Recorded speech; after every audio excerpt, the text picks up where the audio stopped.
Welcome to the Weather Gurus podcast for Friday, April 4th, 2024. Please be sure to subscribe to the Weather Gurus channel for the latest interpretation of weather news in the lower 48 United States. I appreciate your support.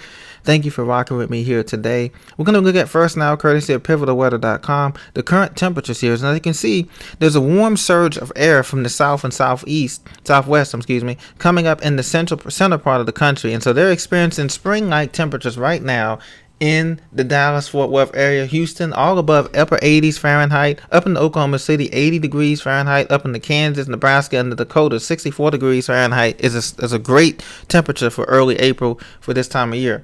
As you can see, in the Northeast, a cool spell has taken over. Temperatures in the upper 40s from D.C. all the way up to Baltimore, New York, Philadelphia, Hartford, Connecticut, Boston, and into Bar Harbor, Maine.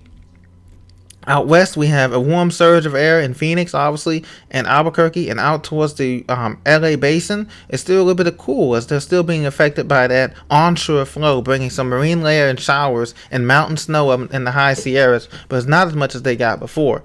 So we do have an elevated fire risk here, according to the Storm Prediction Center here. It is a critical list here. This is a 2 out of 5 area for the area from Amarillo, Pampa, down through Abilene, back towards El Paso and the Franklin Mountains, and into New Mexico, eastern New Mexico, and also up through eastern Colorado high plains as well in Kansas. There's elevated risk that's 1 out of 5.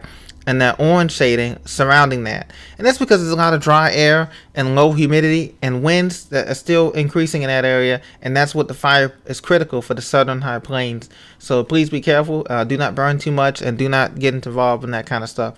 Now, the forecast hazards, as you can see, they're outlined here. All of that pink is the red flag warnings there in that hot pink fuchsia color, all the way from the Texas Rio Grande Valley, all the way north, as I explained earlier, into the high plains and into the Dakotas as well. North Dakota, most of the Dakota is into that fire danger as well. And there's winds are blowing in that brown. So there's also winds blowing, wind advisories here from Tulsa, Oklahoma, Broken Arrow, up through Wichita, Salina, Kansas, Topeka, up through Quad Cities, Ames, Iowa, into the western portions of South Dakota and Minnesota.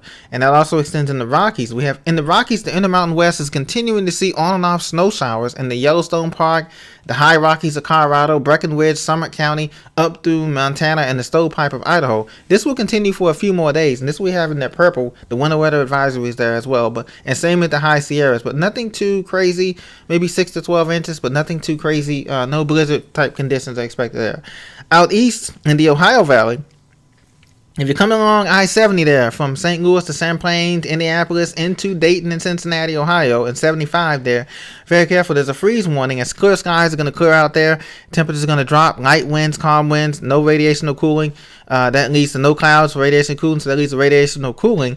That's going to bring temperatures down. So if you're coming along the Ohio River there, 64 there, coming out of Louisville, Frankfort, into Dayton, Cincinnati, 75 up through heading towards Columbus, and 70 and 71, be very careful. And also, if you're heading down toward the spine of the Appalachians here, Johnson City on 81 there, coming up through Southwest Virginia, Galax, and all of that, and down through Asheville and up through 441 through northern Georgia there, on the border there. If you're coming up through the Smoky Mountains Expressway there through Silver and Canton, be very careful. There's some freeze warnings there, so it could be frosty night there in the higher elevations and higher terrains. Otherwise, everything else looks beautiful for today.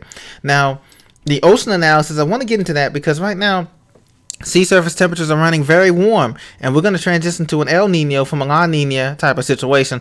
Temperatures are already running in the 70-degree Fahrenheit and almost 80-degree Fahrenheit in the Mid-Atlantic and also in the Caribbean. So we expect a very busy hurricane season. I'm sure you guys have seen the forecast from CSU, Colorado State University, their initial forecast, and they're calling for at least 5 major hurricanes this year somewhere in the basin. So, and also calling for over 20 storms. Is a chance that we could even get to the Greek alphabet like we did back in the 2004 season. It's a possibility. We don't know yet, but we know it's going to be a very active season. Warm sea surface temperatures, as you can see here. Everything is in flux, and this can only mean one thing: a very busy and active Atlantic and Caribbean and Gulf of Mexico season. Now there is some inhibiting factors. Right now they're forecasting lower wind shear across the Atlantic and across the Caribbean and all of that, right?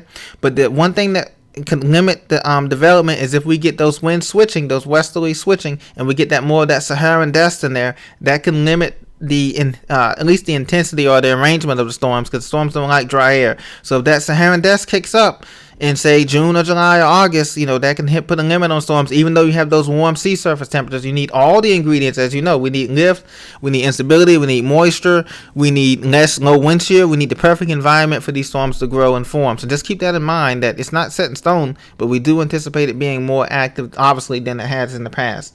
So thank you very much for joining me. Have a great weekend. We'll be back with more with the Weather Guru. Thank you for listening. Talk to you soon.